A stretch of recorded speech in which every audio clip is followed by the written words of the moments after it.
Wonderful. Well, welcome, everybody. I'd like to call to order the February 12th, 2025 EAC monthly meeting. I believe everybody received a copy of last month's meetings or minutes. Any edits, objections, additions to them? Already edited. Yes, Bernie? Yeah, I sent a word change as it related to, I know, John, I sent that to you. Here, let me pull it up. Yeah, it was about the characterization. So once again, I have not been proposing any ordinance whatsoever, but I clarified a statement about the ordinance. So John, could you read what I submitted to you, or do you have it in front of you? I don't have it in front of me, but it's basic enough that I can easily change it if everyone else is comfortable with that. It's Yeah, just I mean, it's I a pretty can, simple clarification. Yeah, if Bernie's comfortable, then we'll be comfortable with it. yeah, I mean, Yes, honest. But that was in there. pardon me? So Bernie, if you're comfortable that John got your edit and we'll change them. Yeah, so one of the things I clarified about it, can't find it, here it is. Where it said Ms. Lynch discussed, and then it was about the ordinance, my insert is Ms. Lynch clarified for the committee the action sought by the McCandless citizen art and arborist who spoke during the public comment period at a previous meeting seeking an ordinance preserving and protecting historic trees. Matt and Ken are identifying which trees might qualify in McCandless. Did I get that right? Okay, so that's what I wanted to change it to, if that would be okay. Okay, No objections to that. all right. I just want to make sure that you're comfortable with us approving the minutes without you having seen the, the redraft or whatever that word may be. Yeah, I submitted it to John, so he can just put that in. So no, I'm good. Okay, good. right. That's the motion to approve. That's a perfect motion. I second. All in favor? Aye. And welcome, and thank you for taking an interest in the EAC. And this is the time of the meeting that we actually allow public comments. But, if you have anything that you'd like to share with the group, you're welcome to do that. Or if you'd just like to listen, you're welcome to do that too. I'm very interested in what y'all are doing, so Wonderful. I'm here to kind of find that out. So Great, we appreciate hopefully that. someday I'll have a comment for you. Okay, good. And if you do, feel free. All right. At this point, we would have heard from the student report from James. However, James is busy home studying for a few tests, so we won't have them. I'd just like to mention that they did have a February bird count, and I was going to ask them for that update. And we all saw in the paper that there was a bird count after Christmas, I think the Saturday after Christmas, and there was a record number of people that turned out for that, and subsequently a record amount of birds were counted. So we can talk about that, what James did whenever he gets back next month. And then also to keep James moving and Matt to some extent moving on the paving and the putting down of the stickers. I did request from the DPW through John that we get a updated actual 2023 and 2024 paving list. So streets that were actually paved, so he could then take the stickers that identify at the SOAR level, good standards of what you can put down or what you can't put down there, alerting people they can continue as a student body to place those stickers on the SOAR on the new paved roads. Any questions of that? Okay, that's one thing to work on. Next is project updates. Make sure I'm not missing anything. Next is project updates. So the first one is on my plate to sustainability. So suffer me this. So I had a conversation with Peter Buck, who is he works for Penn State Extension, PA Sustainability. And as you know, as McCandless attempts to recertify as a gold standard community, which expired in December of 2023, there's 181 points and we answered 180 of them. 180 of them is who we are. This is who we are. We didn't aspire to be something else or, this is who we are. Yes, no, it's binary. Yes or no. This is what we do. The last one is a community-wide greenhouse gas inventory. And that's also who we are. And it's going to be our waste, our street light, our power usage, our natural gas usage, anything in the community. Plus they'll go plus, I don't want to give away, but plus you have to go to like the residential and find out what the community-wide greenhouse gas output is, not just McCandless municipality, but the community. And we can't do that. I met with him and I'm like, well, we could come up with this that's not at all what they're looking for. So what I want to do, John, I would like to present a couple options to council. So if you get me on the agenda for the March 24th council meeting, and Nick, this is going to be important. February, just want to make sure. I'm sorry, February. What I did is I've explored 3 different routes to having our greenhouse gas inventory.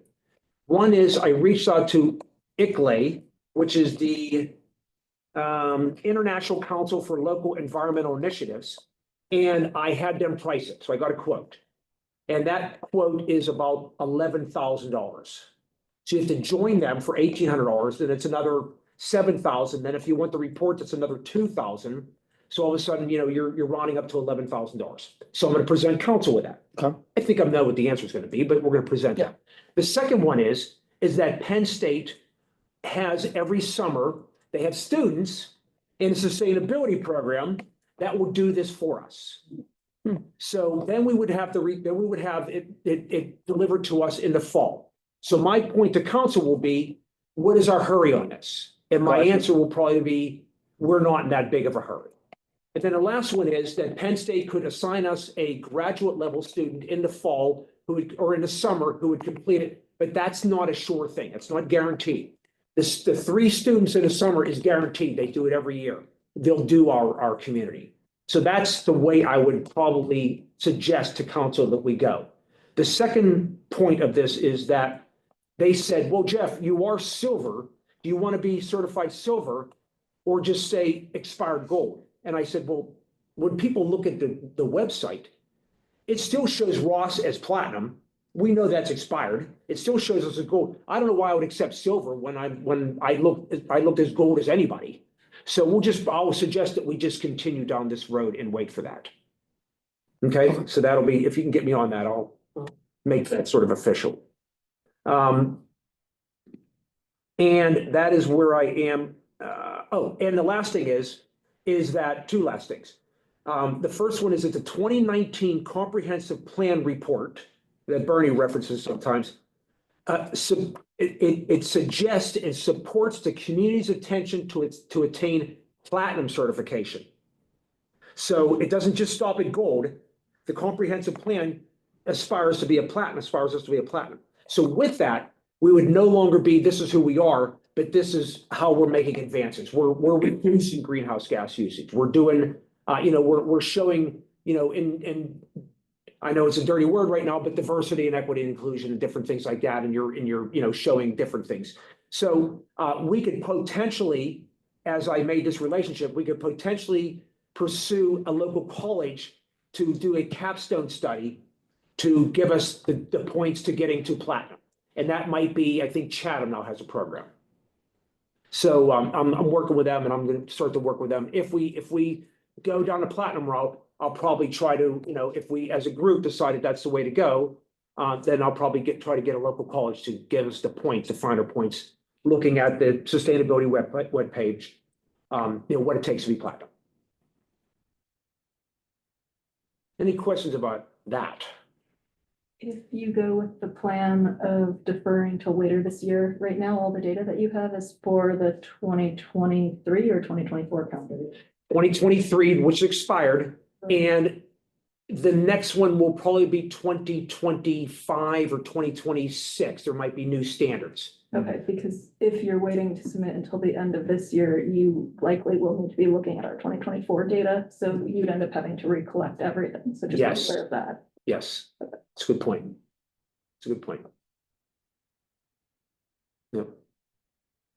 So there might be benefits to looking into Mhm. getting that silver that we can now, and then leveling up again, Mhm. showcasing that maybe all the requirements have changed, Mm-hmm, but now as a community, we're working for, mm-hmm. just think about it. Yeah, it would be nice to deliver the gold. And then hopefully not too soon after would be new standards that would, again, hopefully not, price us out of our current gold certification. So we are gold. But there is one last point, and that is delivering that greenhouse gas inventory. We obviously use all these things. We just have to compile the data. So we're gonna see if somebody else can do that for us. We don't have the bodies, the manpower. And with that, John, that might be, if you get a summer intern, they might interface with the students. Do we normally get a summer intern? We are getting one, but they're gonna be doing more zoning work. Okay, So I don't know if there'll be space to do that or not. There may be, yeah, but can't say for sure at this point. okay. Okay. Any other questions about sustainability? Okay, deer management. Deer management, our tree season's done. We're in a special regulations area that our hunting season starts a little earlier and goes a little longer than a lot of Pennsylvania. The whitetail hunters, the suburban whitetail hunters, hunting on private properties harvested 50 deer this year. At the same time, on McCandless maintained roads, meaning excluding McKnight Road and 19, 163 deer were picked up. And I'm sure many more deer were hit that went back into the woods that no one found to pick up. So we have a big deer issue. Council has approved a new program that we're still haven't gotten everything completely, all the i's dotted and t's crossed with the Pennsylvania Game Commission and things like that, but it'll be an additional program to harvest some more deer so that our forests around here are we don't have any regeneration. All of our native wildflowers and plants have been decimated, and if we don't get the deer population under control, we're not going to leave very nice woodlots for our succeeding generations. So it's one of those things that the council wants to move ahead with trying to harvest more deer, but there isn't, we're not finished with that process at this point. So anybody have any questions on any of that?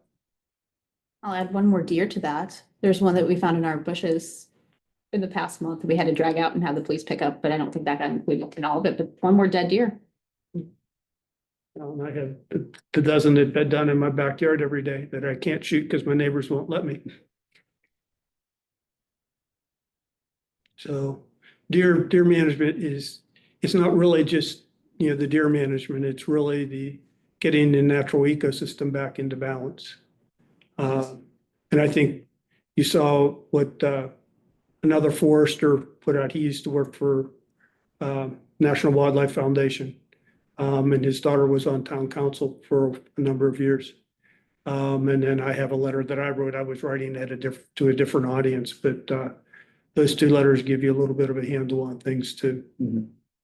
So it's in John's court right now to get all that paperwork done and submitted and see if what we can get done this year, if we can get anything done. What are the typical activities or initiatives that would come out of the Game Commission route? It'd be something similar to what the city of Pittsburgh's doing. Okay. If you Google on that, just last week, there were a couple of newspaper articles on what the city's doing. We're not gonna have the Department of Agriculture involved, but otherwise it's pretty much the same type of thing. Okay. And just as a further thing to just, any of the hunters or any with the additional program and things, all of those deer generally are contributed to the food banks. So it's not like when deer get hit on the road, that's basically garbage and gets dumped somewhere. Versus when they're harvested by hunting methods that those deer can be processed and added to the food at the food banks. Juliana, did you attend the Oh, yes, I did attend. and there was a deer management? There was a deer management. It was not, she reflected a lot of what Ken says in a way, like the only thing that really keeps them out is the 8-foot fence. That is what she said. And it was a lot of trying to find balance within the things that you do plant. And, you know, not just writing everything off as like impossible, but like, how can you work with it? How can you find balance? How can you, it even went into a lot of the history of deer and how they were almost eradicated out of Pennsylvania and then they were reintroduced. From Michigan. Mm-hmm. And so since then, like how they've spread and what that has done to the region. So it was more after that, like a lot of people like problem solving, troubleshooting through different things and what they find works versus doesn't work and what kind of plants work for them, don't work for them. So it was not what I dreamed it would be, but it still was pretty good. Like just in the idea of finding the balance. It's just my experience is if it doesn't have thorns on it or wire around it, it gets eaten. Mm-hmm. And there's a lot of things like that, and like things that are toxic, like the rhododendrons should not be eaten, but in the winter, there's not a lot else. Yeah, But this is, and you can take that into like, because they're so nutrient poor at this time. And then part of the reason for the no feeding law that we passed, ordinance that we passed, is that people aren't aware that when these deer are going on basically a starvation diet for a couple of months, their ruminants and their systems have slowed way down. And you throw a bunch of corn in there, which is really rich in carbohydrates and things, they'll actually bloat and die back in the woods. You won't see them. They'll be back in the woods somewhere, but they'll actually bloat and die back in the woods. And so it's like you think you're helping the deer but you're actually killing them. mm-hmm. And so you get into a lot of issues with, well-meaning people. And the electric fence works too. You put peanut butter on it so they get zapped and then they stay away. Anything else, Ken? That's all I have. Any other questions for Ken on this? And thank you for, taking this one and educating us and educating the community, and this is important. And, Jack's letter and then your letter just highlight, the importance and the seriousness of it. He's another Penn State forester. Yeah. Yeah, I have a question for you, Ken. I didn't realize Larry Schwager lives in Wexford in the community, I guess. So does he want to get involved in working with you on it? Have you actually had a conversation with him, or did that letter come out of the blue? No, Jack Casey asked him to write it. His daughter was on council for a few years and since she moved away. He and I have had a couple of conversations, but we don't really know each other that well. So I can ask Jack if he's to get in touch with him but the reality is talking, we don't really solve much by talking. We actually have to harvest deer. Anything else for Ken? Okay, next up is roadside cleanup, which is on my plate for April 12th.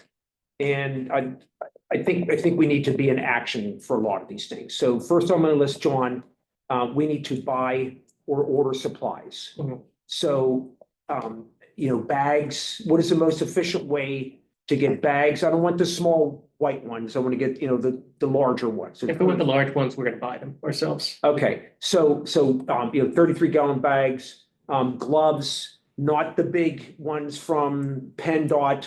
Nobody likes to wear those. It's the ones we can get. So would you like me to, my wife loves to do this. Would you like for us to try to Google and find out where the cheapest price is and then we can order them and? I mean, in all honesty, like, What kind of gloves?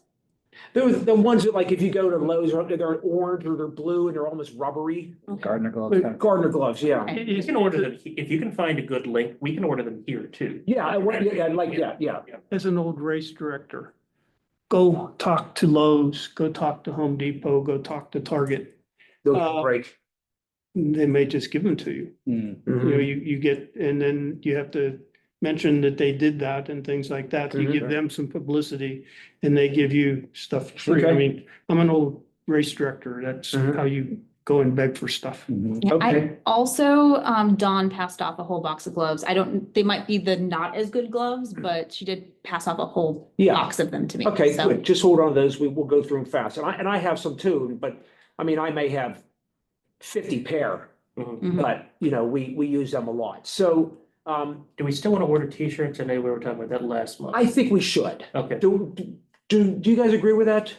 Have like bright, Mhm. lime green t-shirts saying I'm a litter getter or something like that or whatever, or something that's, something that doesn't pin it to this year. Yeah. Just, no year on it, but just say, like McCandless Township or whatever, crew or something like that, or something that people aren't, I have a litter getter design from a few years ago. okay, Can update it maybe, I don't know. okay, And they're good to have. I've had ours years now and, yeah, And generally, again, if you go to these people that do races, yeah. the timers, Mhm. they usually have an association to do T-shirts also. Mhm. And so they can do your T-shirts for you. Okay. Okay, good. And I got a t-shirt guy too. He walks around Pie Trainer, Oh, Tom. And he gives away, anybody ever see those NP shirts? North Park shirts? Mm. no. He does all those. If you ever go there, there's 40 old people wearing them. So, yeah, he gives them away. So I then finally, throw him some business. And then not the pokers, but the grabbers. Yeah, Pokers were so bad. They're bad. Yeah. They're bad. But the grabbers are fantastic. Great. So John, if you still have that link from the grabbers, we want to get those. And what we want to do this year is that when somebody takes them, they are signing them out and leaving their pinky finger until they bring it back. So we had 19 or 20 and we lost 19. You should put labels, like a numbered label on all of them. Yeah. And have people sign it in and out, Yeah. who to. Mhm. Or you can't get your t-shirt until you bring your grabber back. Ooh, Ooh. I like that. Yeah, if it's. It's a, yeah. okay. It's a safety thing. Yeah. Okay. That was really bad ethics with race shirts. You don't wear them until after you finish the race. So again, so supplies, John, if you would look into the grabbers, I'll go to Lowe's and Home Depot about gloves, bags, and then we'll look at your shirts and we'll make sure that we have a design that everybody thinks is a good Mhm. message for this year. I would like to begin to advertise. So Okay, when we started actually. We already did that. I yeah. saw that in, Mhm. but when do we go to North Allegheny Journal? Probably within the next couple weeks to give us some Okay. time. Okay, so before the next meeting, before the March meeting, maybe we're reaching out because she's in this community, I believe, the Yes. beat writer, right? Mhm. Okay. So can we come up with some language on, and again, maybe Melissa and Mark, I'm okay at this, but maybe somebody else could come up with a better message on how to grab somebody's attention, unless you have some prototype on this, but I don't remember advertising in these. I'm pretty sure they've advertised in the past. I don't know if they've ever done a full article, but Uh-huh. she's always, if you reached out, she would put it in there. She would put in Okay. like a little note at least. Okay, So we can expand on that maybe. okay, good. So if you would reach out to her, that would be the first thing, just a point of contact. We want to start to advertise this. What's our next step, that type of thing. Okay, so I have, and we have on our EAC SharePoint contact groups. And so we have 30 people or whatever, 26 people or something like that. It's an email list. And whenever I send it out from my home email, it only allows me to send out 10 at a time or something like that. If I get you the list of emails, John, or if you access to SharePoint, Mhm. and we create a group, then send out to these people that have already expressed an interest in litter or roadside cleanup and say, thank you for expressing interest, at Community Day or at Winterfest. Just so you know, we are gonna have our, and this is how you sign up, that type of thing, and blast it out, send it out to that group. So, yeah, yeah. Okay, good.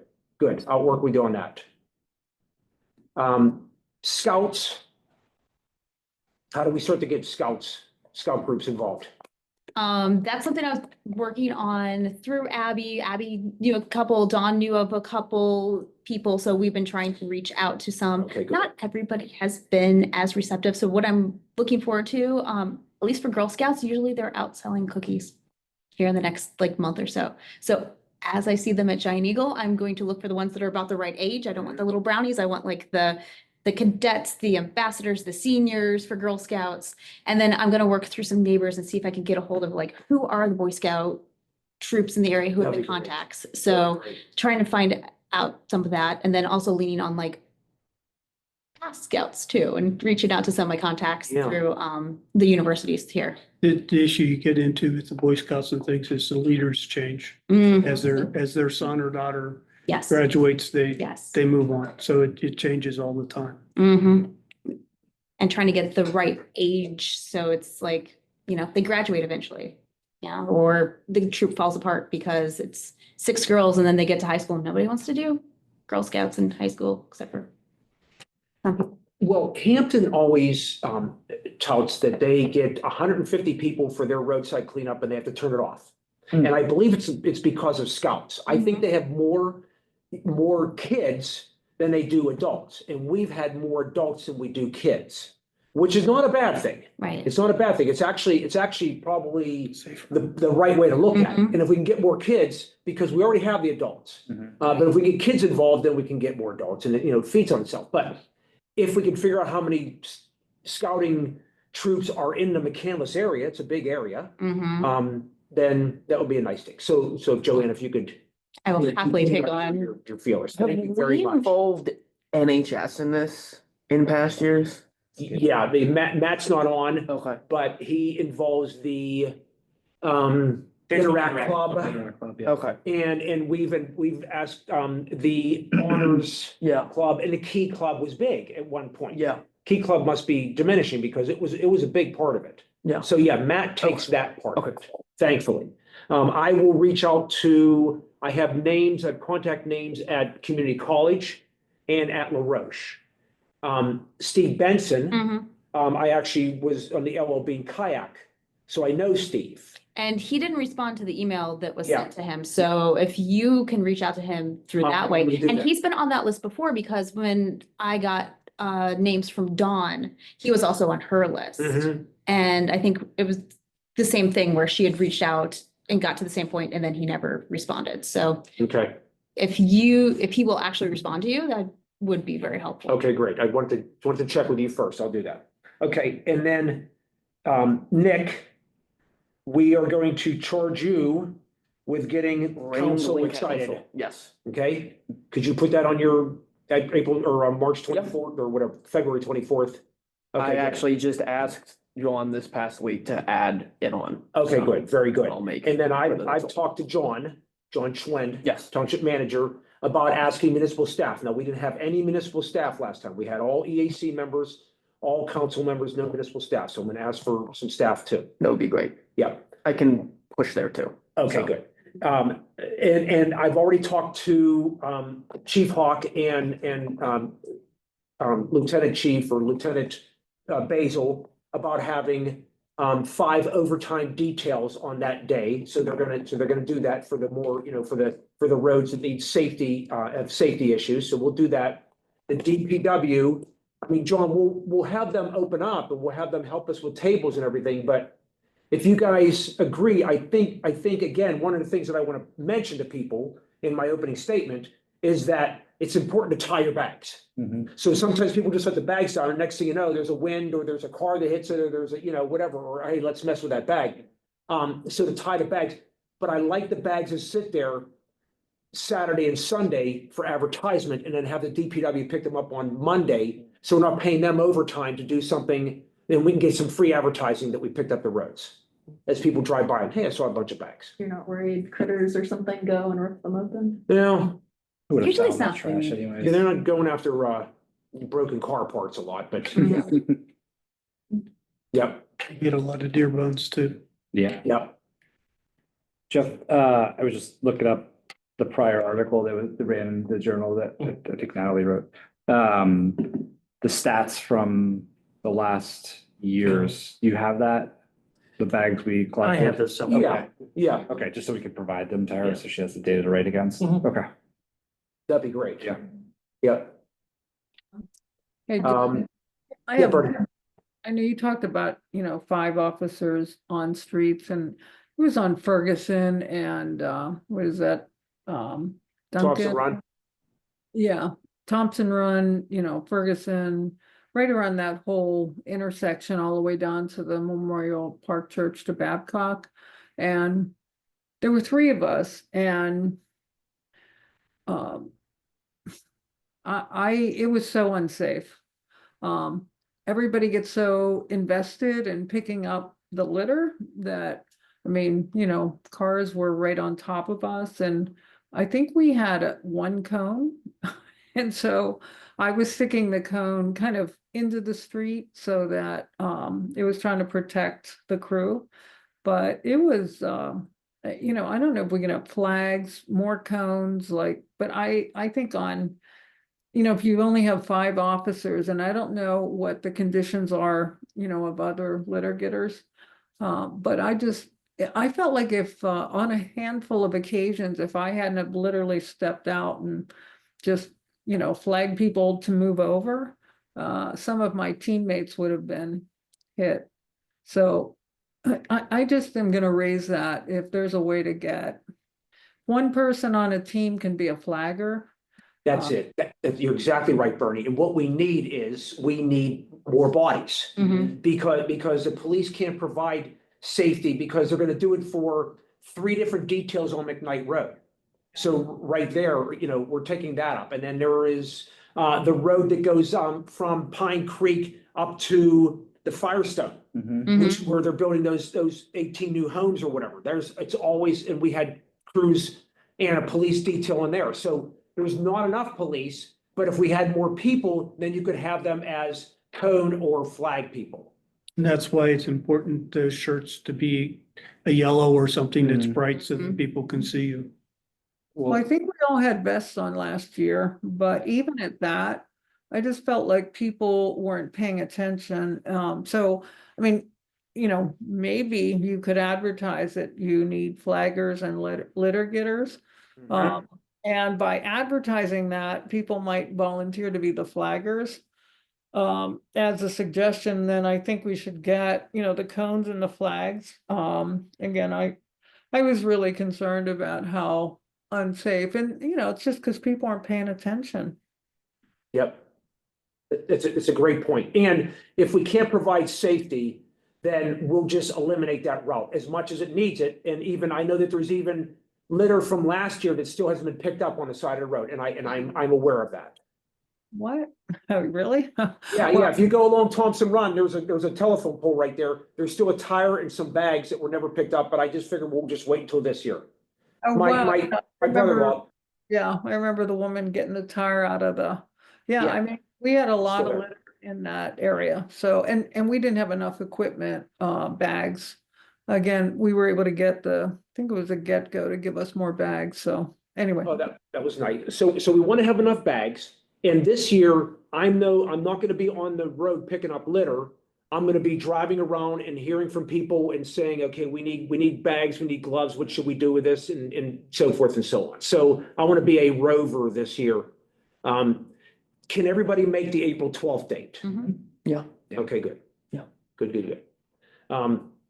Great. How many squads do we think we'll have, or is that dependent on how many people sign up? Well, it depends on how many people. Now, we have 35 routes. Okay, And what I'll do is I'll drive each route and I'll rate them. okay, And I'll also, rate them for safety. yeah, So this needs a flagger, this needs a, police detail. we need 4 people. This is not that bad. 2 people can walk this. Yeah. The flats are okay, so 2 people can walk to the sidewalk, so we can assign people that just want to walk. Yeah. Do you have a map of these routes? We do. Okay. We do. And the past EAC chair, Judy Bishop, is a civil engineer and she has the maps and she wants to produce them again. Mhm. So the map will look like, it'll be like, okay, we're gonna do Thompson Run from here to the swimming pool.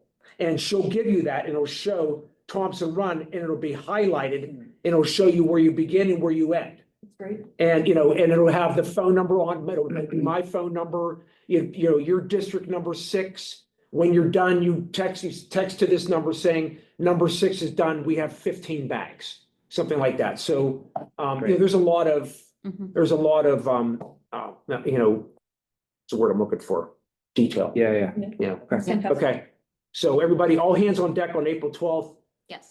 We learned from some things from last year, but one of them is that I can't be sitting at the table checking people in and I can't be picking up litter because if it's my gig in a sense, and my voice is the loudest, then I need to be available. Support, yeah. Yeah.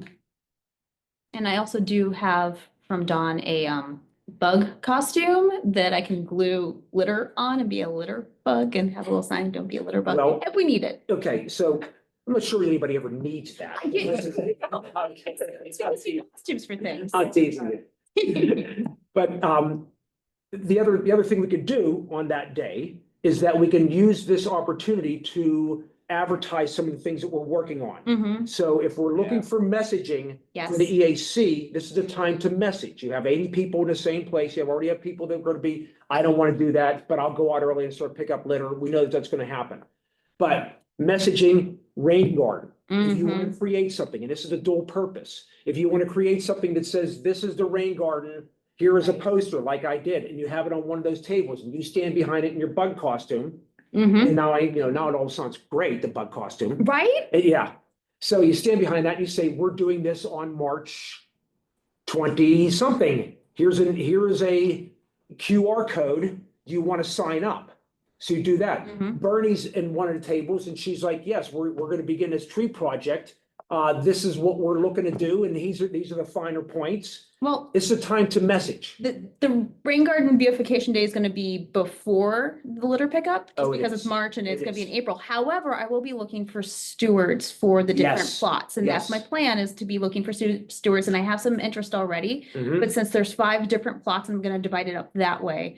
If people are interested, these are people who are already interested in the environment. So that is where I can reach out and try to find more people. So I have a couple different people to reach out to still for Mhm. this, but that would be great to look for that part of my project. Okay, so do we like this idea as using this as an opportunity to capture like-minded people in the Mhm. building? Now, we know that Joe Wall was gonna go out, and he's gonna secure, through BJ's, he gets tons of snacks and there's all kind of, he had coffee and donuts and danishes and muffins and bars and all that kind of stuff and water. He got all of that and that was fantastic. So you have them in there, you do that, you sign them up, they go over, they mingle, they're looking for something to look at. Mhm. People are looking at cones or shovels. Give them something to look at and something to talk Mhm. about. So I think it's a good time to message through the EAC, some of the things that we're doing. Right. And you could use this again for Community Day, whatever that it is. Oh, here's a poster on, that again gathers people's interest in something that we're working on because these are important projects. So Bernie, that might be, if you have some ideas on how to present, okay, I love that. I've said enough. I haven't, but. So that's a way to message. Okay, next, any questions about that? More on roadside. Are we selling you on picking up litter? I think you guys are on the right track. in Okay. terms of using these as places to message. Bring more. Mhm. Wonderful. Okay, next up is the tree program. Bernie, can you give us an update on that? Yeah, let me pull up some notes. Not as much to update. Yeah. A handful of things. Mine wouldn't do that. Yeah, I want to know. So I know Nick went to council, right, Nick? Yep. Council has a green light on it, so And they did request that we fill out the form, which I, project form, yes. yeah, so I started working on that and, you know, do I give that back to you, Nick, or do we need to bring it to this table? You know, I'm, Needs to get back to John Okay. Schwend, I think, and Probably, it's probably the safest bet he can figure it out. yeah. okay, so I'll give it back to you guys, trying to write it loosely, because again, even in the summary, I just described it as tree initiatives, because I think some of the specifics I wanted to do for 2025, you know, are changing. You know, it's looking like, we'll be able to do a speaker program, with Tree Pittsburgh, in addition to even a tree sale, one tree planting, probably not Arbor Day. And again, Jeff, this is where, you know, the notion of, might be interesting to get people engaged on the 12th. You know, what, we had some original ideas on how to recruit people for a planting event to kick this whole thing off. But as I said in my note earlier, you know, my enthusiasm was cooled down about planting trees because Ken all last year kept alerting me that my enthusiasm for planting trees will be challenged by the deer population. So, and the whole ecosystem challenges that encounter us. So,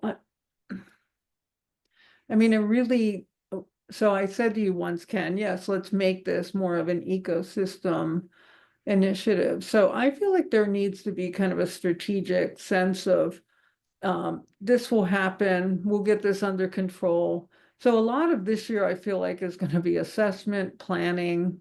So not necessarily let's see how many trees we can get in the ground, but let's harness an army of people who are interested. Let's figure out a strategy on how we can lift the boat. And, you know, how can we achieve this knowing that we have the kind of deer devastation occurring? Because yes, I watch every day as they eat my rhododendrons in my yard. So, and have destroyed, you know, half a dozen trees I planted. They just kind of scrape it up against them. And so I I feel like a year ago, I was all excited, like, let's start planting trees. And, you know, the reality of it's just isn't that easy, and it really should be, but it's just not. So anyway, I'm so I do think though, there is a funding round, a couple of them, one with DCNR and one with the Western PA Conservancy that I've been looking at for applications. And John, do I work with you on kind of the municipality being able to apply for those? Yeah, you can work through me and I can farm that out internally too. Okay. So, but that's part of it too, is trying to get some funding, trying to get some, you know, some funding for both the fall of this year and next year. And, you know, I know Ken had sent something about the Tree Canopy Alliance. So, you know, that's been one of the many groups that are out there. There's dozens of them. What I would ask of this crew today is I do want to start having meetings about trees. You know, 2 or 3 of you had said you're interested in working with me on this. So by show of hands, how many here are interested in let's doing a planning session for the 2025 year for trees? Jeff, Joanne, 10. All right. Okay, all right, good. So could I set up a Zoom call with you guys and let's just kind of do something, say within, you know, would next Wednesday work? It works for me. Like say, I might have something else on Wednesday. I feel like I do. Yes. uh, I there, won't be around either, but I can be filled in later. Sorry, I'm looking at my May calendar. All right, so, oh, yeah,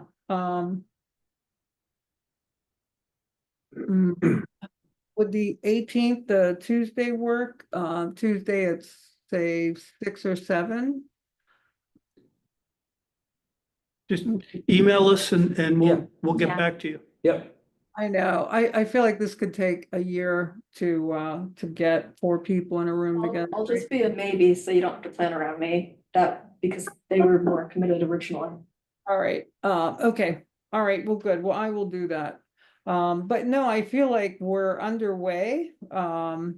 You know, I want to do a public launch and announcement, but I would like to have some of this crew who's interested in being part of a process of the initiatives, how we'll, you know, hub it and how we go from there, get that a little bit more detailed planned out, okay? And yeah, I don't want to do it alone, so let's do it with us, and maybe I can try and recruit a couple of the Tree Pittsburgh staff to work with us as well. yep. And just one real quick thing with trees. I had a little bit of a handout from the trees that were old back in 1989 that we might be looking at with the 175th anniversary of McCandless. And Mark is going to send you a PDF of the 2-page copy of that. My printer didn't want to let me do PDFs today for whatever reason, so.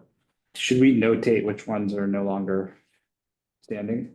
So Ken, this is the historic trees. How many total are there then?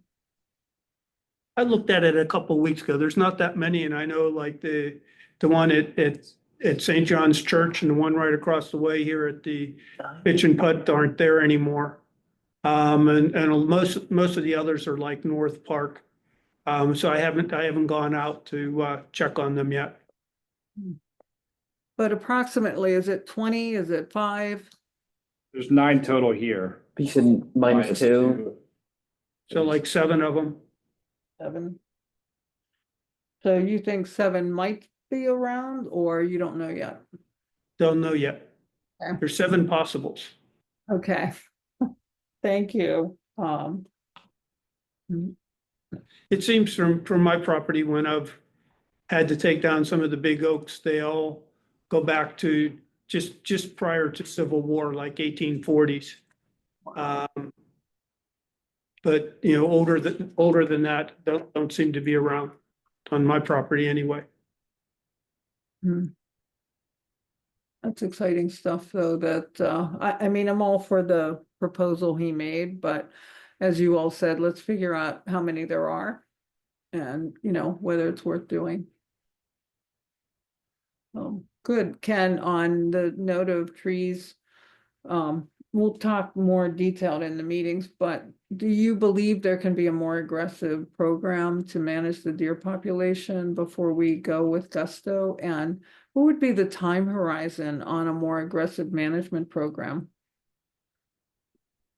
There's one approved now. It's just a matter of getting some I's dotted and T's crossed. So we might not get much done this year. Depending on how things go this year with it. There's been talk about expanding it a good bit in succeeding years. And probably 4 or 5 years, we might be doing okay. Wow, that's a long time to kind of wait to put a lot of trees in the ground, but I hear you. It's nothing's easy and nothing's overnight, so, but thanks for that. Oh, go ahead, Jeff, any questions? I mean, I like your approach to, you know, just setting this thing up and having a strategic view as opposed to just starting to put, you know, shovels in the ground and think that's going to be the answer. So I like this. I think this is important. I think it's important enough that we make it a long-term objective as opposed to have it now. So. Yeah. Well, as you know, as noted, I see it as a 10-year initiative, so you know, let's try to be more strategic about how we approach it and how we really could achieve that as a goal. Because I'm sure by the time that 2025 canopy assessment is done, we'll have lost probably another 30,000-40,000 trees. So, you know, it's gonna be a challenge to figure out, you know, where we'll stand with the importance of tree canopy in the community. But, you know, I would love to start communicating with the public about, you know, why this is important. I think that's the answer. I think the messaging is important in the beginning. We know that restoration and preservation is a longer term goal. But we can do the education, and also we can do things like tree angels or tree, you know, like there are action items I think we can do in the short term that we can get ideas from Tree Pittsburgh that we can actually put into place. So Yeah. I think there's some tactical things we can do in a long-term view. Just as an aside too, if you look in North Park, they've been trying to really pick up the planting, and, you know, if you're driving through on Inglemoor Road, you see all those 5-foot tall plastic tubes, and I have experience with those with the American Chestnut Foundation, and anything that manages to grow out of there is gonna break up in the wind because they're not used to any wind or anything like that. At my house, I've been using 5-foot tall wire cages with bird netting around the outside. So you can still plant trees and grow them. It's just, you gotta protect them. But that's why when I look at the cost of this though, because of all that protection, it's so incredibly expensive. It doubles the cost, you know, with the protection and then the labor to do that. Right? Yeah. Yep. Well, but again, we want to build a program and a document that outlives us. So as we move on, we want this thing to continue on in the EAC after us. It's gonna be, if we get the deer under control in a few years, it's gonna be a really wonderful time to be able to go into Wall Park and Potter Park and all of that and really bring things back. But you can't do that right now. It's just kind of. Yep. All right, well, good. We'll have a planning session. You know, I can share what we have, you know, proposed, planned, and some of the affiliated ways we could do some fundraising in addition to the grants that we'll seek. Okay. Any other questions for Bernie? Okay. Next is Joanna on your rain garden project. And I don't know if there's a way to bring up the PowerPoint. I have it right here. I'm thinking shares. Yes. It's really cool. We are in 2025.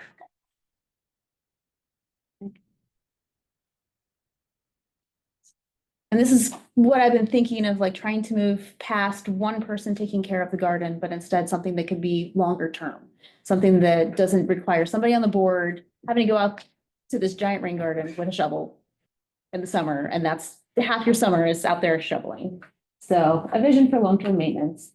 And so for those who don't really know much about the rain gardens, the main thing, it filters the stormwater. So it comes off of harder surfaces, things like parking lots and things, and it captures the water. So since the water from our rain garden runs off into that creek, it captures some of it and it allows it to drain into the dirt and be absorbed by the plants rather than rush right down that hill into the creek, flooding things further on down.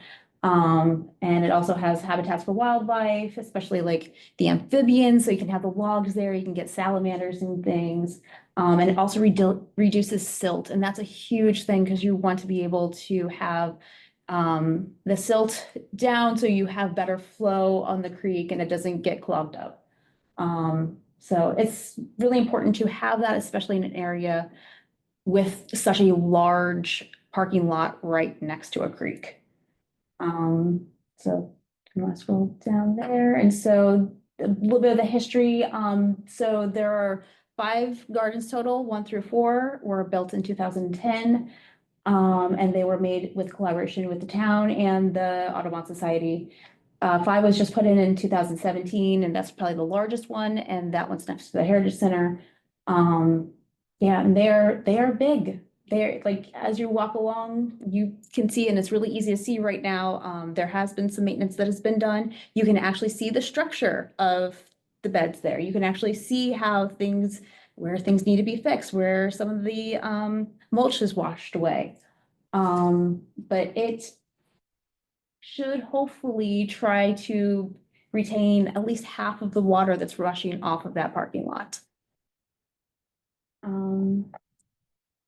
So you don't know exactly where they are. So they actually, 5 is the largest. The one that's closest down to the sidewalk is the smallest, and then they get progressively larger from there. And Joanna, were they doing? Were they completing your work order the day that I saw the Yes, DPW? so there were 2 work days that I was pretty sure were happening. The one time you saw, and then there was another day that I drove past, because I drive down Ingomar Road every day to go to work, and I saw them out there again. Okay. And the trees are trimmed, and they've done a lot of work out there to remove a lot of the excess brush in 1 through 4. Mhm. 5 has not been touched as much. There wasn't as much work to do in 5, but 1 through 4, those haven't been touched very much. And there were things like privet, there were things like the honeysuckle, a lot of invasives in there, but that also makes it more important to get in there and put other things in, because nature loves a vacuum. So otherwise, we're gonna have things like the Japanese knotweed trying to make its way in there. So we have to be on top of, okay, we have this open space, we can put the mulch down, but we have to make sure it gets filled with other things as much as possible.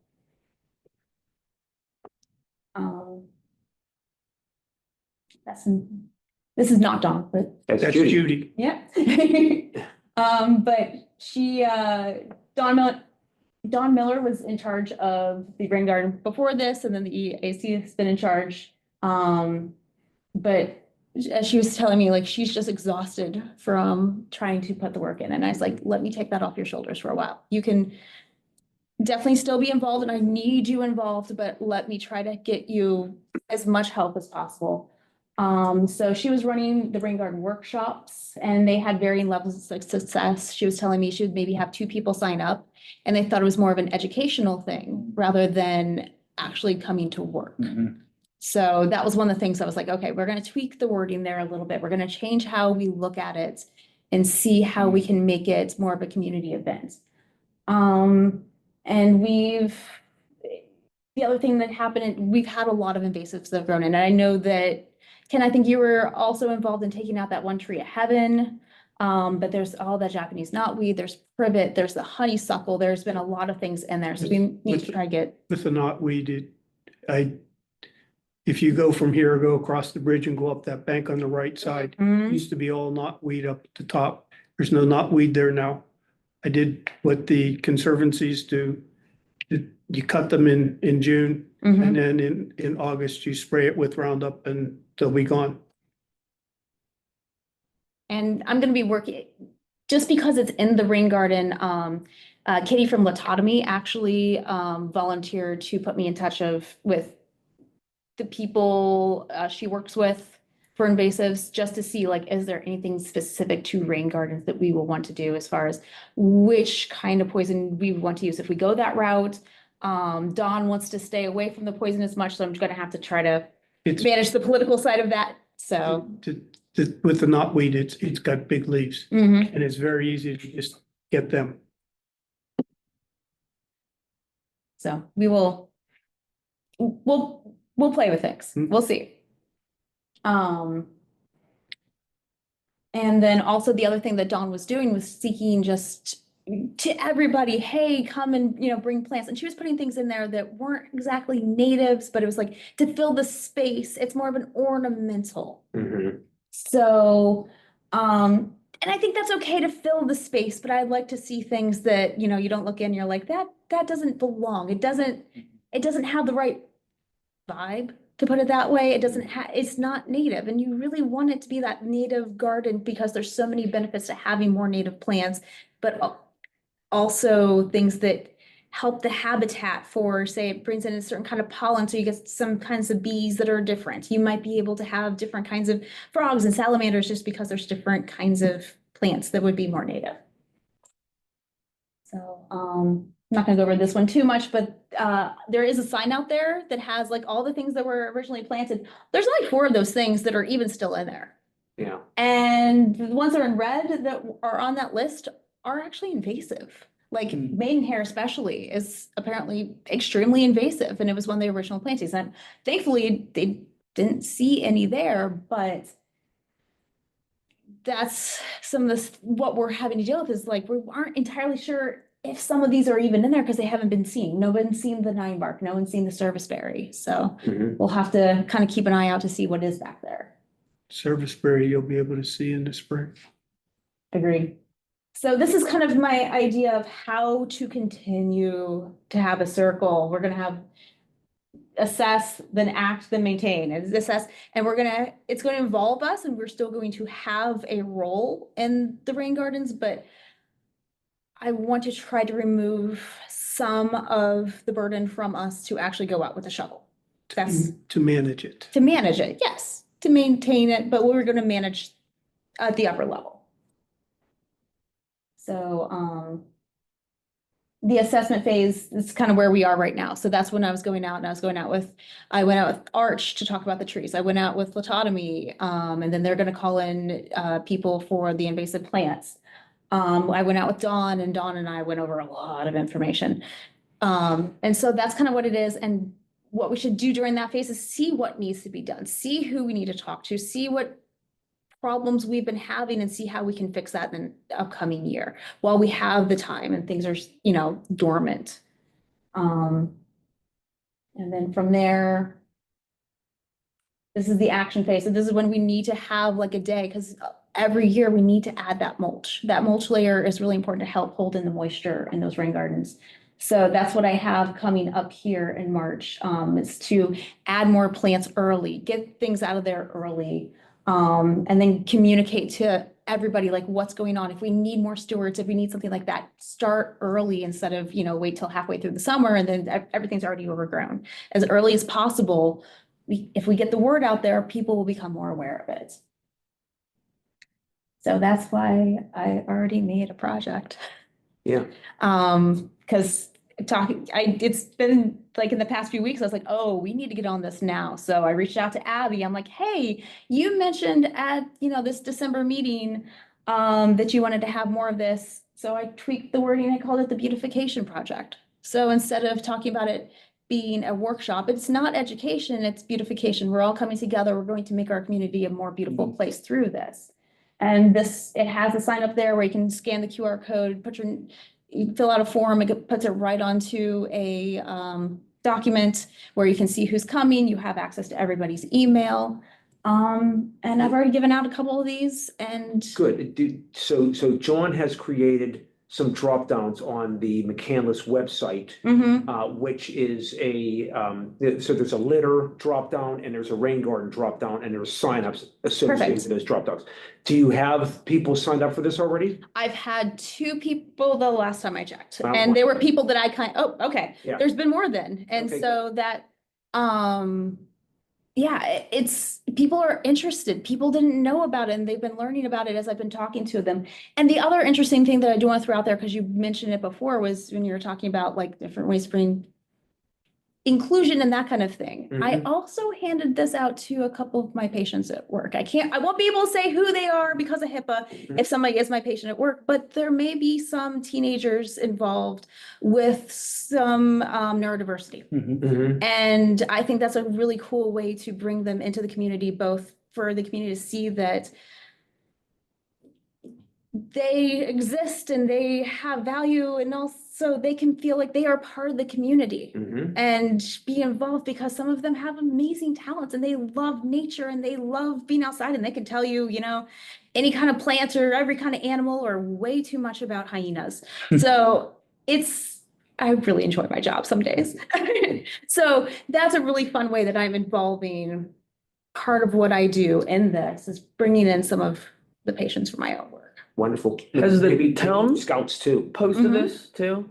And if not, can we? I don't get them know. posted? I think Yeah, they it's- will. it's I've a been, couple times, yeah. okay, Okay, okay, good. Good, It's good. on the website, right? Perfect.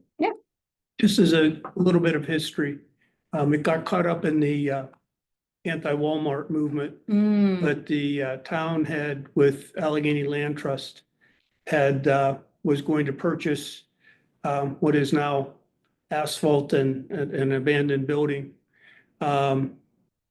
And had made plans to purchase that and turn that all into basically a wetlands estuary, which then would have helped North Park and everything by getting rid of a lot of, being able to collect a lot of the excess flow and stuff like that. But it got, wait, that's like 20-some acres that would have been a ecological. is that where the Rave Theater is? Yes, Hmm. Isn't that where the oil tank blew up? no, the oil tanks are where the nursing home is. Okay. Still pretty close for wetland. And uh, those oil tanks have gotten down into the water table and things like that. But they got caught up in the anti-Walmart movement and got killed.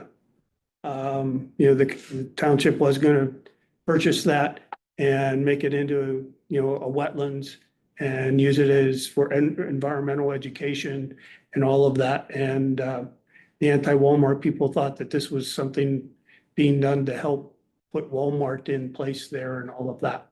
So it got caught up in the politics of it. I walked into the meeting for that with all the environmental groups here in the North Hills and everything. We all thought it was going good. And then all of a sudden, all these anti-Walmart people got up and it was the most interesting meeting. I think that land's still very disputed. Well, it's because it's in a floodplain, you can't build anything and so forth. Right. So that's just a little bit of history. I don't know if you can see me, but can I interject here? From the oil spill, Ken, just to follow on with what you just shared and, maybe Joanna to make a bigger project in another site. Because of the oil spill, is it feasible to, because my understanding is didn't Giant Eagle purchase that land and couldn't we ask pull together a project between the oil spill, remediating it and making it the wetland that you It wasn't an oil spill, it was actually a tank farm. That held probably 1 million gallons of oil and stuff. This area used to have oil wells and such. And so like when I was a kid, I can barely remember it. So it's probably like 65 years ago, there was an oil tank farm out of the floodplain where I called it senior citizens home there. Because that was up out of the floodplain. Where the Rave Theaters is, that was a part, that was a little 9-hole golf course. That when the golf course left, they paved it over and put in the Rave Theater. But that's all floodplain, so that really has some big hurdles to try to develop. But what was originally planned with Allegheny Land Trust and so forth was to take down the building, which has got a lot of asbestos in it, and tear up all the asphalt and basically make that into essentially a marsh to catch the excess flow from Pine Creek so that we weren't causing the silt problem into North Park and so forth. But that got shut down with the politics of things. Where do you think it would stand today if it was raised again? You'd have to buy the property. It's a new owner now. Oh, okay. And then back, rain garden. And this is the part where I'm still trying to figure out exactly how this is gonna work. I have an idea on having stewardships, if you choose to have a stewardship, you would have a plaque out front of your little garden and try to encourage different, like a landscaping company to learn the best practices. Having different garden clubs, reaching out to different people within the community that are heavily invested in like the native plant scene, through like Wild Ones and that kind of thing. Reaching out to these different people that are invested in our community and would be interested in taking on one of the plots. I don't want someone to feel like they have to take on everything, but one's not very big, 5 is a little bit more, but if you split it up, it feels more doable than if it's oh, I'm the one person who's in charge of all of it, because it's a lot of square footage. And so that's kind of my hope, is like everyone kind of takes ownership, and whatever they want to do with it within like the bounds of like, here's what you do to have a rain garden.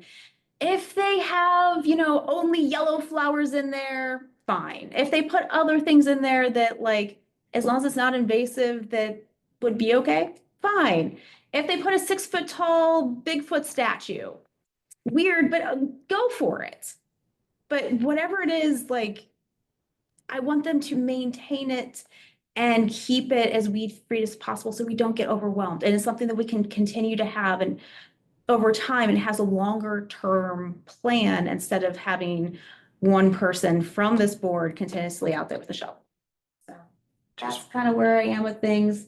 And that's my dog. Any questions? Just be aware that the deer will, depending on what is planted, the deer will make that dinner. And there are a lot of people in the community that have been working towards finding ways around the deer, and they have, and that's why I want like that native plant community and other people. I was, so at the conference I went to at Phipps, one of the people who was very interested in what I was talking about when I was chatting with people, she won an award for building a rain garden.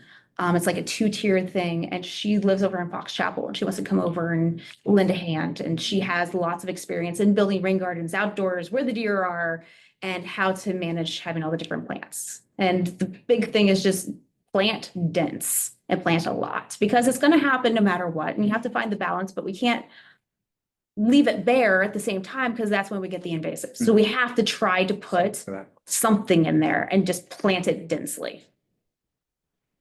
Going back to the scouts, do you think there's an opportunity to have them own one of the plots and like make it? It would be cool. Scouts, the problem is they eventually graduate. Sure, but I know if like does that stuff get passed down or is it? Boy Scouts would be closer than Girl Scouts. Girl Scouts don't Okay. collaborate as well as Boy Scouts, but it would depend. Okay.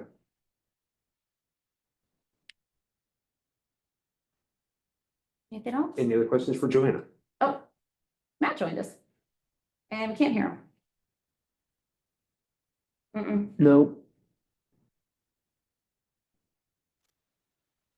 How about now? Yeah. Yes. The wrong microphone selected. So maybe another thing to possibly look at are schools. I wonder if it's possible to have, elementary schools or middle schools that are in McCandless take these plots, and then we could even have them represent their school somehow in the plot, right? And it could be McKnight versus Ingomar versus Carson versus, make it a little bit of a competitive, fun atmosphere thing. I don't know if that would work. I don't know if we'd be able to find anybody at each of the schools that would be willing to take that on, but it's at least something to consider. Would it be the students or the teachers? Well, I think it would be teachers that would take it on, and then they would bring students year after year after year, right? So whether it was a club or whether it was the whole 3rd grade class or the whole 2nd grade class, I don't know how they would necessarily do it, but there might be something there, Idea. That'd be cool. Yeah, worth reaching out to maybe some people, see if it's a thing. Speaking of schools, Matt, we're sort of in, beginning of the action phase of the roadside cleanup. So if you can reach out to the different school groups, Interact Key, whoever that is, and, we'll ask for James's help, but since we don't have James here tonight, we can't wait another month. So if you can start your process of connecting with those people by April 12th. Yeah, I will definitely do that. We're, as a reminder, we're doing all of our volunteers through Abby now. So I will direct them though in that direction and make sure that they're, Okay. but we are not going to be signing up volunteers individually, I don't believe. Unless we are for this, because it's different than the community days and everything like that. So I'll have to clarify that with her and make sure that we know what we're doing. But if I know Abby, she probably has a plan, and the plan is going to be more efficient than what I'm thinking of, here. So She already has a sign up form on the web, linking Okay, to it. good. So I think she has a place to grab it. Yeah, so I'll connect with her and verify that. But yeah, we'll definitely start reaching out to them and make sure they're aware and start getting people signed up. Thank you. Any other questions for Joanna? Thank you. PowerPoint. Thanks. Next up is community outreach. That's a little bit light right now, but I guess the question is, are we ready for a speaker? The answer no is as good as yes. We just want to do it when we're ready. We want to make sure we're bringing the right product, the right speaker at the right time. And, some of the ideas would be obviously, Tree Pittsburgh, or, what your project is, or Rain Garden, but we have to make sure we deliver it at the right time. Yeah, Bernie. Yeah, and are you talking about the speaker series? I am. And the question is always on the table, are we So- ready for a speaker? Do we want to pursue one, or would we want to just wait until a different time? No, so Joe, this guy Joe, I'm not sure I know who he is, but his parents live in McCandless, and he's the chief outreach speaker for Tree Pittsburgh. So he's apparently, ready to go as a speaker. We just need to coordinate dates with him. So I think that would be the question.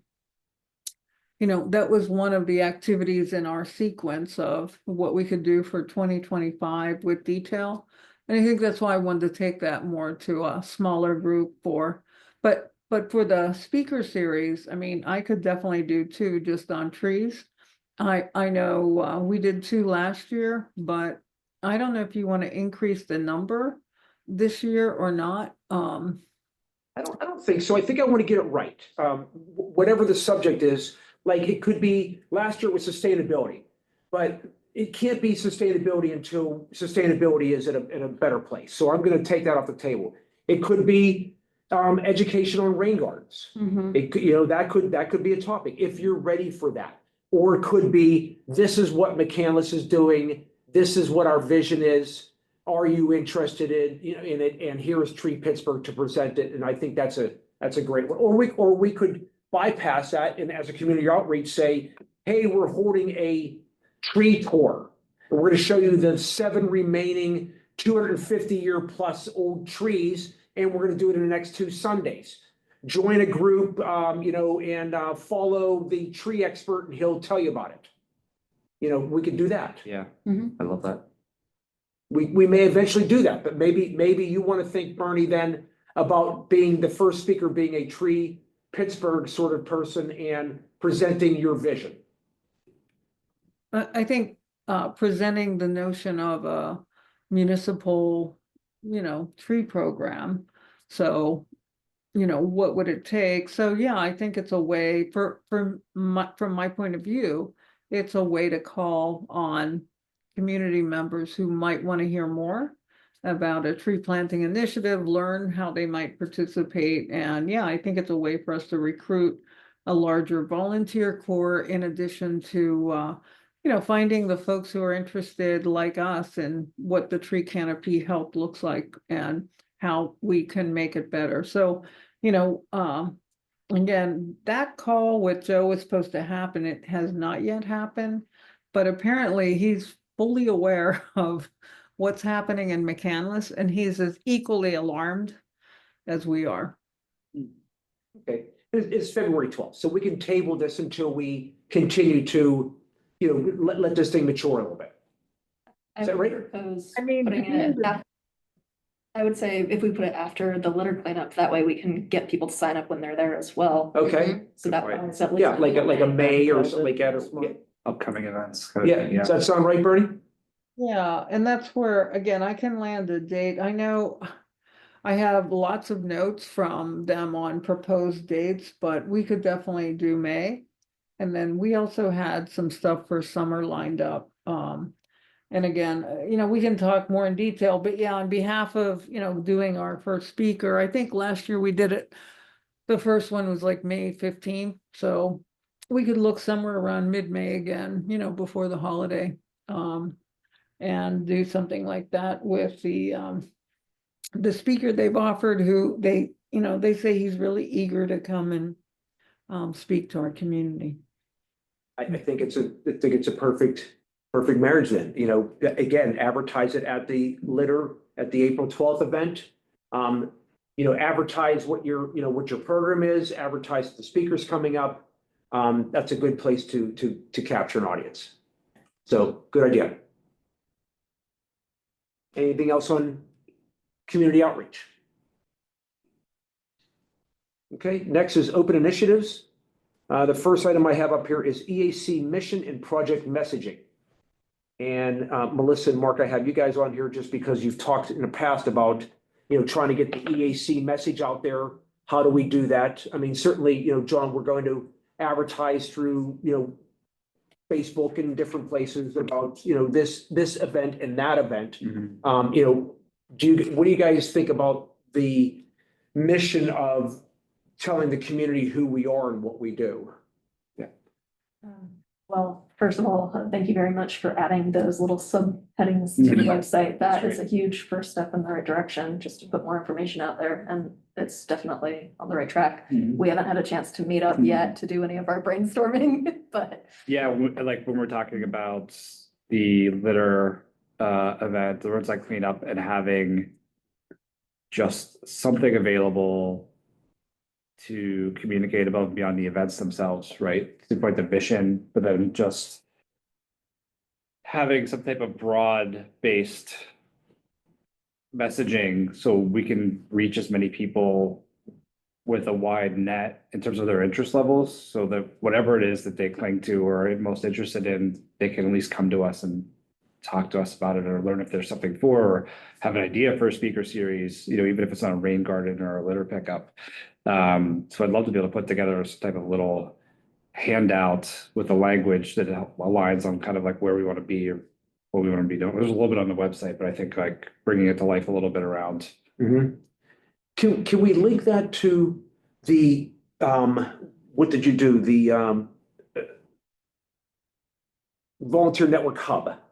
Oh, yeah. Yeah, so we can link Yeah. so. That's are like you the call to interested- action, right? Yeah, right. So link it to the hub and say, okay, this is who we are and these are the things we do. And then there's a drop down that says, join this group. Did Yeah. your neighbors are out there, these are you've now joined, 31 of your neighbors and interested in this, I like this or whatever that term is. John, how do we sort of message that? Off the top of my head, I don't know right now. Mm-hmm. It's getting a little bit late for that. Okay. We should probably sit down and brainstorm, honestly, the best way to do that, to connect those things. And do you guys want to lay it out pamphlet wise or like? I think Sheet, so. Like half I sheet, imagine and- just, maybe not even a pamphlet, but something that's super easy to take away. So it could be at Flyer. all of our events, Okay. and it's like manageable to print I like from a that. cost and portability perspective. And maybe it's like a 4x6 that's two-sided or something. What do you think? it's something nice. I think as well. that's enough space to be able to say, this is kind of what we do, and then here's what you should do to get involved. I like that. Okay, I get it now. It could be evergreen, I right? get it now, yeah. Yeah. Okay. That's a good thing to have at our events. Yeah. Because we need that. And if we go anywhere, if you walk into Lowe's to ask for gloves, this is who we are. Mhm. And Mhm. it's just super easy to stick a few in your glove box and. Okay, good. So if you advance that, Okay. that would be great. John, I forgot to ask you, when you click on the links to roadside cleanup and then maybe even rain garden, does it also take you to the, with the sign of the thing you sign off that, you sign McCandless off as, the indemnification, I want to call it, but it's a The waiver. waiver. Not yet, no. Okay, we have to get the waivers going. I don't know if you need them for rain garden, but we certainly need them for roadside, but we'll have to Mhm. connect the waiver. We'll have to talk to Abby because she designed the sign up genius, so if there's a way to Okay. link it there, maybe. Yeah. Because we still like having the printout of it, or someone submitting it electronically. Yeah. Ideally, when we get a final list of volunteers, we can at least email them maybe a week in advance with the copy and say, hey, please fill this out. Yeah. And and with bring it all with you. the updated information on where to go, Yeah. everything just consolidated. Man, It's I like think further all the instructions. fun of standing in line. Captive audience though, right? Okay. And that's why you have the costume. All festivities. Anything else on the EAC messaging? Is the tree tour, like, I know we've talked about that. Is that something that, So just off the top of my idea, head, but I okay. just thought, well, maybe that might be something that we can do in the summer that doesn't require a speaker. But yeah, it requires somebody who knows where the trees are. And we just meet up like Dawn, I mean, it'll be one of us. yeah. But Dawn has done something through Abby Mhm. that has, and remember Abby said with McCandless being 175 years. I think it's 175 years. Yeah. Yeah, it is. that's a time to show off Yeah, trees that are 200, that are older than McCandless. yeah. So I think is in 2025 also, Next year, 2026. 26. Okay, well then maybe we'll table that until 2026, but That was the gist is we wanted to look at, whether we wanted to do any recognition of those trees too, if they're on private property and things too. yeah. So we'd have to We'd do have to some get by. upfront work Yeah. but those people could take pride in something that's on their property and then also would bring awareness to the fact that they have something that's 240 years old and let's not start hacking it down because it has leaves. Right. Okay, I just love the idea of like that, the tour being able to then pull in, when you see like tours like this, you can pull a local business, that the tour ends there and it's a great local restaurant or something who's supporting the tour and sponsoring it and say, yeah, come over and we'll serve you guys refreshments. And if you give us publicity and bring 15 people into the restaurant or whatever it might be, and I think it's a good way to engage. Yeah. What Subaru does with the pickup. Yeah. thanks for reminding me that because Mark saying that just reminded me. I did reach out to Subaru again for the April 12th date and working with us in coordination with an e-recycling and a ice cream truck, which they did last year. So I haven't heard back from them, but I'm trying to get that thing hooked into the April 12th. Key to getting Thanks, kids yeah. there. Yeah. Anything else on the EAC messaging? Okay, so your volunteer network hub, Joanna. And Yes. I mean, did Abby put that together? or- I put that together. Okay. It was just me trying to come up with a way to, it was after I couldn't quite figure out, like, okay, who said that they were going to reach out to LaRoche after the Yeah. meeting? And I was like, was I supposed to do it? Was Jeff gonna do it? Yeah. Was Abby gonna do it? And it was one of those, like, we're going to accidentally reach out to the same people if we don't keep track of this. And so I was like, I'll just throw together a little Google spreadsheet and that, if people want to use it, but if. We can all populate that. We can all Everybody has that- populate, everybody see everyone has everybody's access. Okay, good. Everyone has a drop down that has their name in it, and it's one of those, like, that way we don't accidentally like contact the same person twice, or Mhm. you can look to see like, oh, someone's had, a lot of luck in this area, maybe I'll try, this church group or this other group, so. Mhm. It's just a good way, without sending a million emails or text messages or something, like, see where people are, it's on the cloud, you can update it regularly, and you can just go in and see where we are, so. I'm glad you guys appreciated it, but Mhm. it was really just for my own sanity of making sure I knew where all the information was. Very good. It's a good product. Mhm. Anybody have any other questions about that? Okay, miscellaneous, March McMill, and John, thank you for the recycling follow through and video. Mhm. And I thought it was very helpful and the McMill tips that you put together, we appreciate that. They were really good. A couple people actually reached out. They said they watched the video and they liked it. So that's good. I watched it and I liked it. Mhm. Even though I was there, I mean, I still liked it. I mean, It's good information. you learn something again. So a March McMill tip. Any thoughts on what we can do? Yeah, seasonality wise for anything.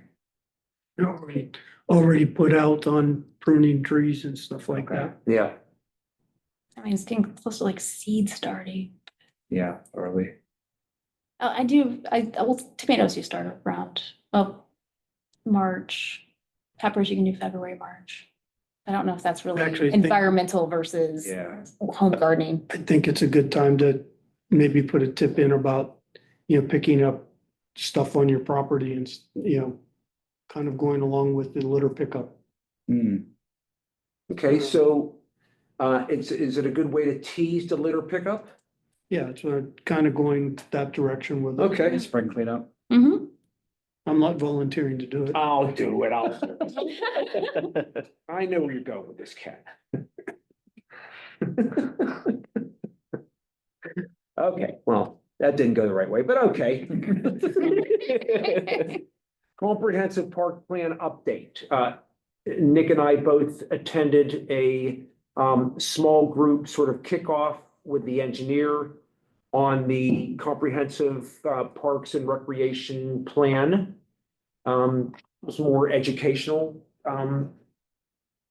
It's to sort of identify where the parks are, what their benefits are, and to start to brainstorm on how we can educate, how we can bring people in to learn about them and use them. So, and then how we can better them and how we can have better use of them.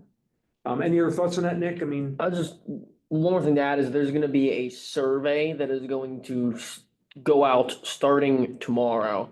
It's gonna be in the town crier, the town's gonna push it out, so send it to all your friends, family, and whatnot. You actually get pretty good responses on those a lot of times. Yeah.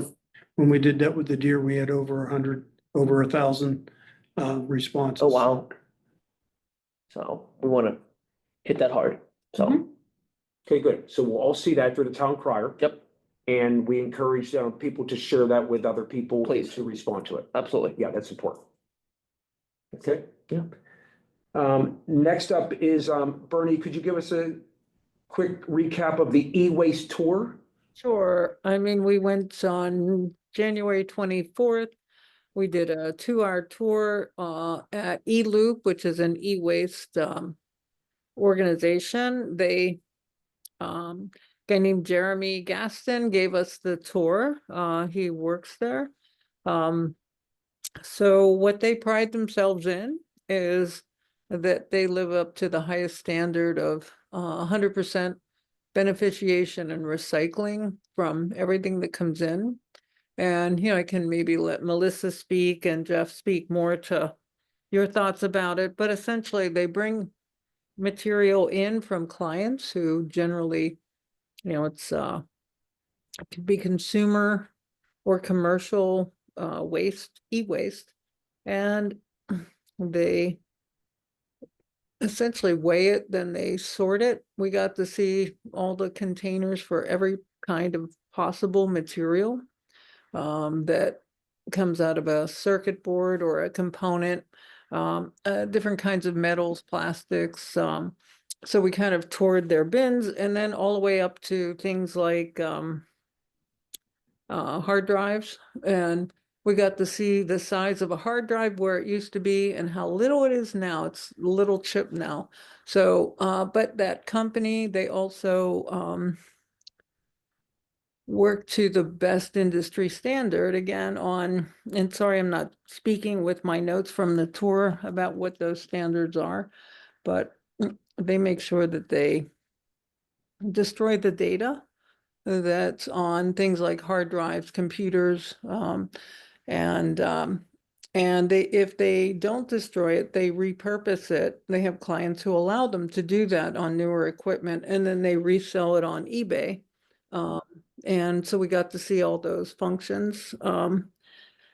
Anyway, but beneficiating or 100% recycling of 100% of the e-waste that comes through their doors, you know, they have different places that it goes. And that's their goal. So Melissa and Jeff, what did I leave out? You got most of it. It was a really informative tour, really great to see the processes. With our waste hauler that we use here in McCandless, we're able to do pickups through them for a lot of our e-waste, so we don't use E-Loop. But it's still really fascinating to see, and it's great for businesses. And I wanted to get to it, but I was recovering from Houston. I was impressed on how they used every part of everything. It's like the Indians with an animal. I mean, there was nothing left. They used everything. So that was impressive. Two little silly takeaways. One is that, you know, from our waste management electronic pickup, they say you have to put tape on the top of every battery. And I think they do that just to protect themselves, but you really only have to tape, according to e-waste, the batteries that are capable of catching on fire.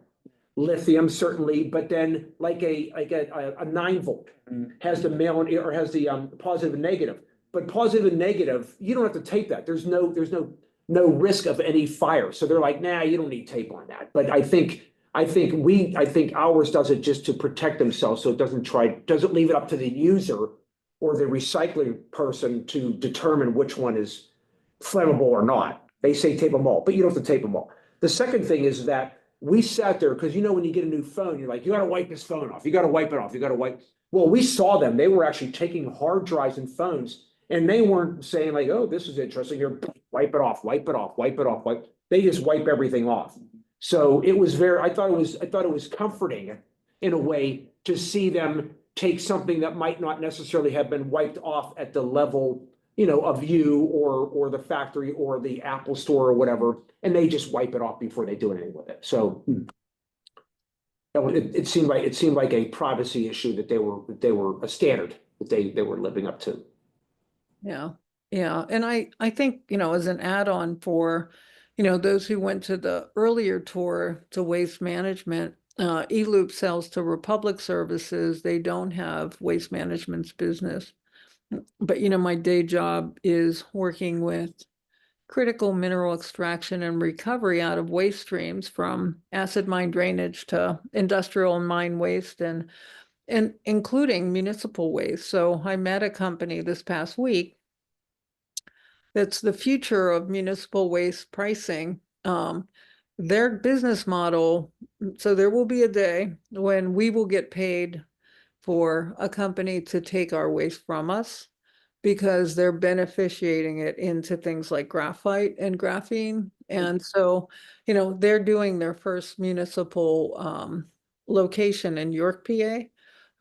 So they're only getting stood up now, but it's a municipal waste organization that will have an operation that brings all municipal waste to a molecular level and then resorts it. So anyway, it just because I asked the woman at Waste Management the question of what will be the day that they pay us for our waste, and she ushered me out of there very quickly. But this company that I met, this last week, that's kind of what they'll do, right? They're able to get contracts directly with municipalities now for waste, and they'll work with new collection techniques as well, taking it directly from consumers into municipal waste streams that do 100% beneficiation of municipal waste. Anyway, I raise that because I do think the future of waste is moving in the direction we witness in e-waste, which is how do you beneficiate waste streams from waste to waste, right? Or waste equals food for what? Anyway, so that's my thought on eLoop too.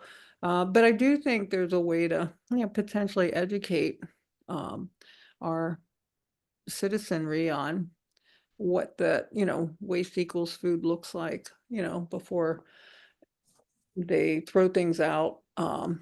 I know, Jeff, when you're always looking for what to do, I mean, we could remind people as they're spring cleaning, to recycle their stuff, don't throw it away, clothing, all kind of items, right? That's a good one. Yeah, we could do things like that for spring.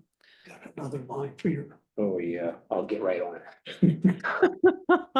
We could just be a line to remind people while they're cleaning their garden and, recycling out of there. How do you also, as you're cleaning your homes, how do you recycle, the things, keep them out of waste streams by finding Sustainability.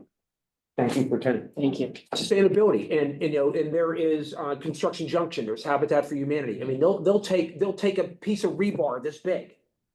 Somebody can use and stuff. Don't just heave it into the garbage. So it's a good point. Any other questions on eLoop? Okay, Nick, report from Town Council. Nothing to add based on what we've or just talked about here, but I will make sure that you're on the agenda. And I'll start getting council wrangled for April 12th. So, Very good. and again, if there's anything you guys ever need, just reach out, please. Okay. Lastly, topics for next month's EAC meeting. There is, we can start to look at dates for the bird migration. And, we'll talk about that. And then we want to be, I want to beat Ellen to the punch. So there is a citizen who will come here, right, John, and will stand in front of us and tell us about, but I want to already have that out there and say, we understand that there are dark days that the returning birds will be, it's in April, I think what it is. So we can, if there's a place we can look, They even start earlier than that, some of them, but yeah, well, we could sort of maybe, put that message out. I think in the website link somewhere, we can just keep an eye on that. Okay, I think there's Bird Pittsburgh or something like that. yeah, something like that. And it'll give the dates. And it's pretty specific about, and it'll show, the path. I guess it's the path this way. But we should be ready for that message to the residents prior to somebody coming here and having to tell us about it. I'm So happy to start looking into information on that too. that'd be great, Melissa. Thank you. Could be our April mail tip. Yeah, yeah, absolutely. Yeah, very good. And then John puts it out on some Facebook stuff and everything. Do you hear that, Melissa? You just got. April volunteered. McMail. Not a problem. Any other topics for next month's meeting? Mm. We've got a lot of things going on. As this Yes. group said, stick with the way we're going to the project form, and it looks like we're really up and running on a lot of things, and they're really putting us in a positive way. Anything else? Yes, Bernie? I just am wondering, like on these McMail tips, when we, scratch our heads each month, is there a way to go back? We always talk about doing this, but could we go back to the last, 2 years worth and look at the ones that are always what we do on that month? And let's kind of have a calendar so we always know, bird migration, is this month and this month is this, and just so it kind of jogs our memory. I know we've talked about it, but is that easy or hard to do, to look at all the past? I don't mind going back through. I could just set up an Excel sheet. You have the link on. Yeah, the but website. I'm re-adding a lot of the old environmental tips to Okay. the website, just so maybe we have like a year at a time on there. Yeah, that would be great. So that'll go on SharePoint? Yeah, on our. That'd be great. Beautiful. Anything else? Motion to adjourn?